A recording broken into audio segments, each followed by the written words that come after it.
Assalamualaikum warahmatullahi taala wabarakatuh. Kelas Matematik tingkatan 1. Kita masih lagi belajar bab 8 garis dan sudut. Standard pembelajaran pada hari ini ialah 8.1.7, membina sudut dan pembahagi dua sama sudut serta menerangkan rasional langkah-langkah pembinaan.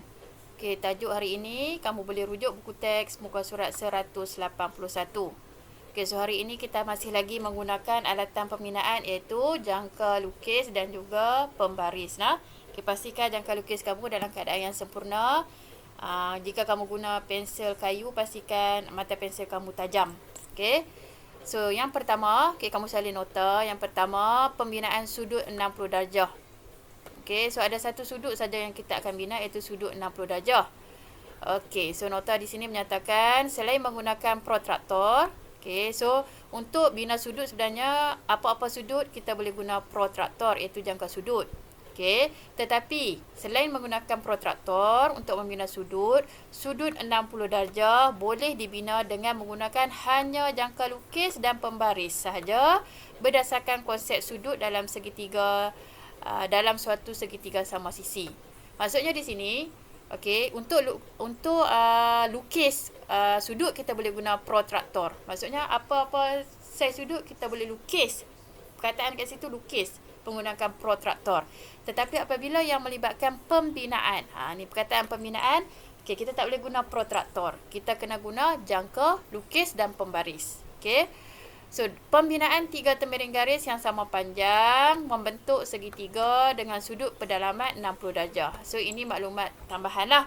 Jika temiring garis sama panjang, okay, ada tiga temiring garis yang sama panjang, automatik segitiga yang terhasil adalah segitiga sama sisi. So, apabila segitiga itu adalah segitiga sama sisi, okay, so kalau kamu lihat segitiga, ada simbol macam ni dekat sisi, bermakna semua ketiga-tiga sisi ni sama panjang. So, apabila sama panjang, sudut dalam ni pun sama saiz lah. So, kamu kena tahu dah dalam segitiga, jumlah sudut, nilai jumlah sudut ketiga-tiga adalah 180 darjah. Okey, jadi apabila segitiga itu adalah sama sisi, bermakna ketiga-tiga sama sisi, jadi nilai sudut pun akan sama saiz, iaitu 60 darjah. Okey. So, ciri segitiga senang saja kamu nak ingat. Jumlah sudut di dalam adalah 180. So, kamu kena tahulah bentuk segitiga yang terlibat. Sekiranya segitiga itu ialah segitiga sama sisi, so ketiga-tiga sudut adalah sama saiz. Jadi 180 bahagi 3 dapat 60 lah. Inilah nota yang kedua ni. Okey, nota yang kedua ni merujuk kepada rajah yang saya tambah kat sini lah. Okey, so untuk pembinaan sudut 60 darjah, ada satu contoh iaitu contoh 7. Okey, muka surat 181. Okey, so untuk contoh saya akan tunjuk dalam video yang satu lagi. Saya akan tunjuk step pembinaan dekat situ. So, kamu boleh tonton video yang kedua lagi lah untuk melihat langkah-langkah untuk membina sudut 60. Okey, untuk step atau langkah-langkah yang terlibat, saya nak kamu baca dan fahamkan. Kamu baca dan fahamkan langkah-langkah pembinaan di muka surat 182. Okey, yang ni kamu kena baca dulu. Kamu buka buku teks muka surat 182, kamu baca dulu. Okey, dekat situ ada langkah-langkah nak bina sudut 60, kamu baca dan fahamkan, dan kamu tonton video yang saya akan buat untuk menunjukkan langkah-langkah membina sudut 60. Jika kamu lihat dalam buku teks, ada 3 langkah untuk membina sudut 60. Okey, so kamu kena seiring lah. Kamu kena baca dalam buku teks muka surat 182 langkah membina sudut 60, dan juga kamu kena lihat video pembinaan sudut 60. Okey. Okey, untuk pembinaan yang kedua, kita akan membina pembahagi dua sama sudut. Okey. Pembinaan pembahagi dua sama sudut. Nama dia pembahagi dua sama sudut. So, daripada nama pun kamu dah tahu. Bermakna ada sudut, so kita akan bahagi sudut tu kepada dua sudut yang sama saiz. Okey. So, apa dia pembahagi dua sama sudut? Yang saya sebut tadi itulah. Okey, contoh dekat sini ada sudut A, kat sini ada sudut. So, kamu kena bina satu garis yang membahagi sudut ni kepada dua lah. So, kamu akan bina garis yang tengah-tengah ni. So, garis ni lah kita panggil pembahagi dua sama sudut. So, kita akan bina garis ni lah. Okay. Pembahagi.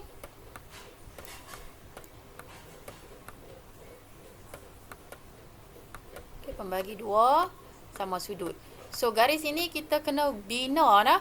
Pembahagi dua sama sudut. Okay. So, apabila ada perkataan bina, so alatan yang terlibat mesti dua alatan wajib inilah. Iaitu jangka lukis dan juga pembaris. Okay. So, jika suatu garis membahagi suatu sudut kepada dua sudut yang sama saiz. Sama saiz. Maksudnya sudut tu jadi sama saiz. 15 dengan 15 darjah. 20 dengan 20 darjah. Macam tu lah. So, garis itu disebut sebagai pembahagi dua sama sudut.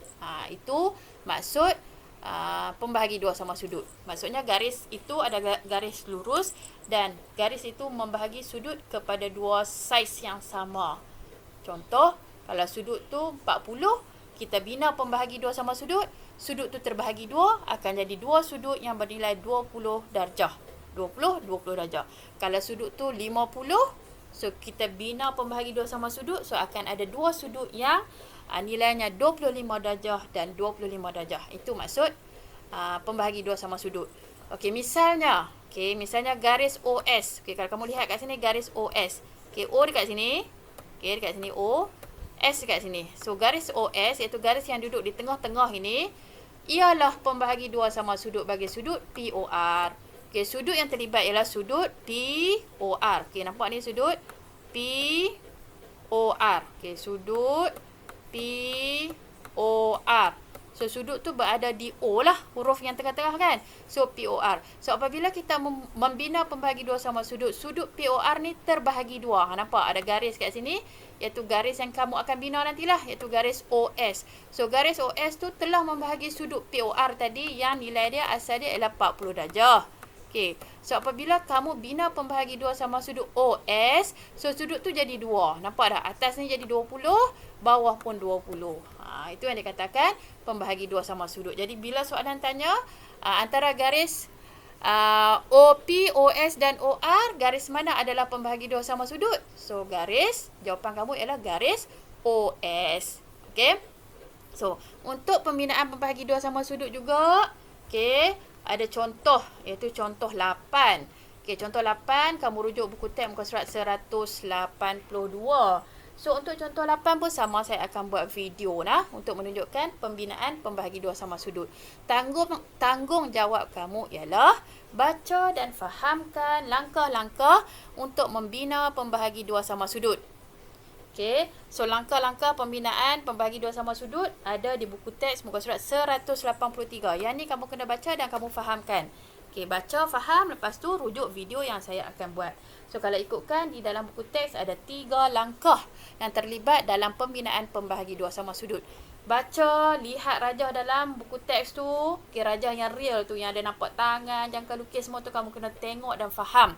Lepas tu baru kamu rujuk video. So, langkah dengan video kena seiring. Sambil kamu tonton video, kamu kena rujuk langkah di dalam buku teks. Okey. Okey, so sebenarnya untuk pembinaan hari ini ada dua sahaja yang paling utama.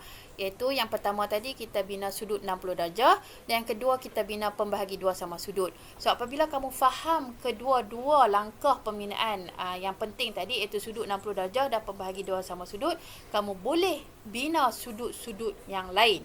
Maksudnya sudut yang nilai dia selain daripada 60 darjah. Okey, so di sini ada nota bermula dengan membina sudut 60 darjah, iaitu yang paling asas, kamu kena tahu dan kamu kena hafal step untuk bina sudut 60 darjah dan pengetahuan tentang pembahagi dua sama sudut, dan juga kamu kena hafal dan faham langkah-langkah membina pembahagi dua sama sudut. So, sekiranya kamu dah faham kedua-dua pembinaan yang penting ini, iaitu sudut 60 darjah dan pembahagi dua sama sudut, maka sudut-sudut lain dapat dibina dengan tepat dengan hanya menggunakan jangka lukis dan pembaris sahaja. So, asas dia sini kamu kena wajib. Wajib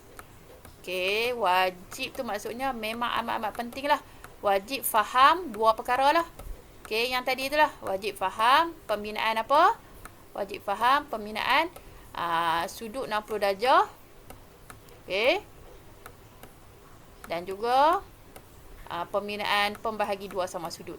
So, dua-dua ni sebenarnya adalah perkara yang paling utama dan yang kamu kena betul-betul tahu. Okey? Betul-betul tahu dan faham step pembinaan.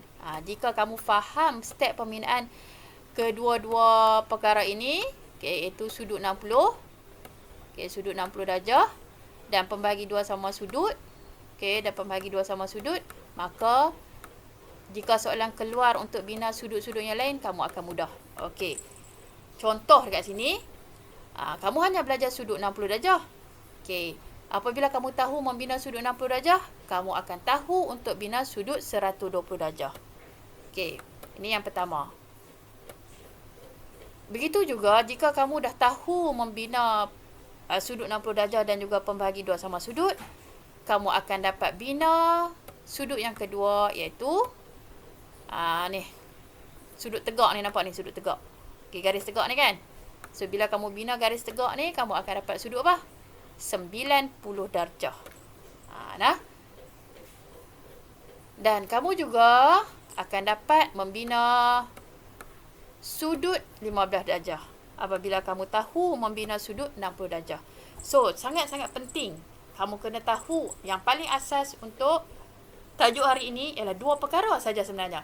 Iaitu membina sudut 60 darjah dan membina pembahagi dua sama sudut.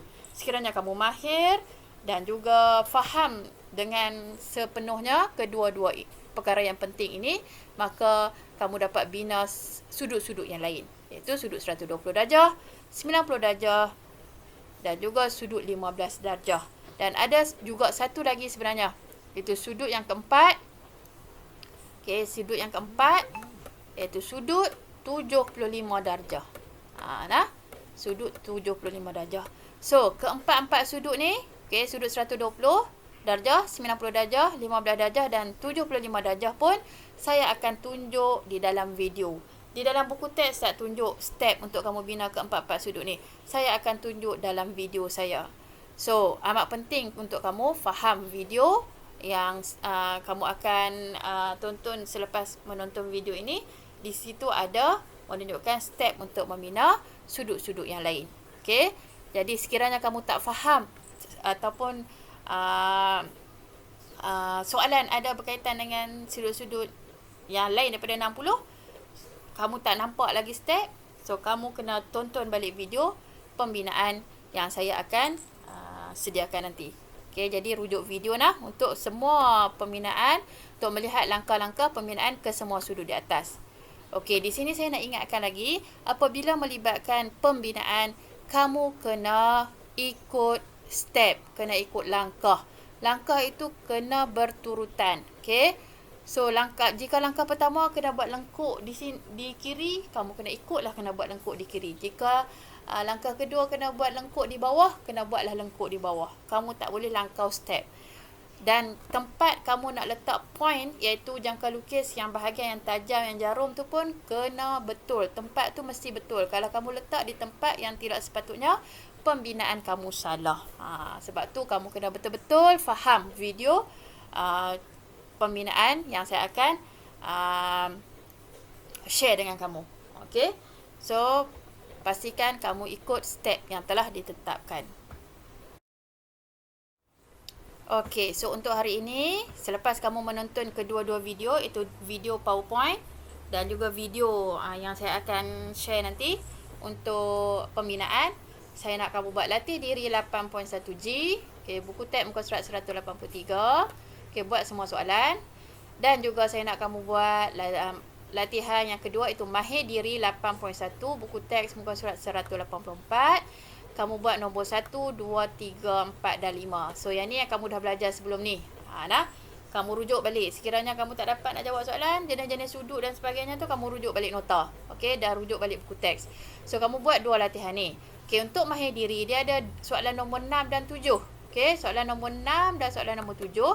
Okey, saya akan buat video juga. Saya akan tunjuk dekat kamu macam mana kamu nak selesaikan soalan nombor 6 dan 7 tu. Okey. So, kamu tonton video dan fahami langkah-langkah pembinaan. Seterusnya, seterusnya ikuti langkah-langkah pembinaan yang saya tunjukkan dan buat semula di dalam buku. Maksudnya di sini, untuk mahir diri 8.1, soalan nombor 6 dan 7 saya akan tunjuk dekat kamu. Kamu hanya faham step, kamu buat balik step yang saya tunjuk tu di dalam buku. Okey, yang ini untuk soalan nombor 6 dengan 7 ni kita akan buat minggu hadapan. Okey, so minggu hadapan baru kamu buat soalan nombor 6 dan juga soalan nombor 7.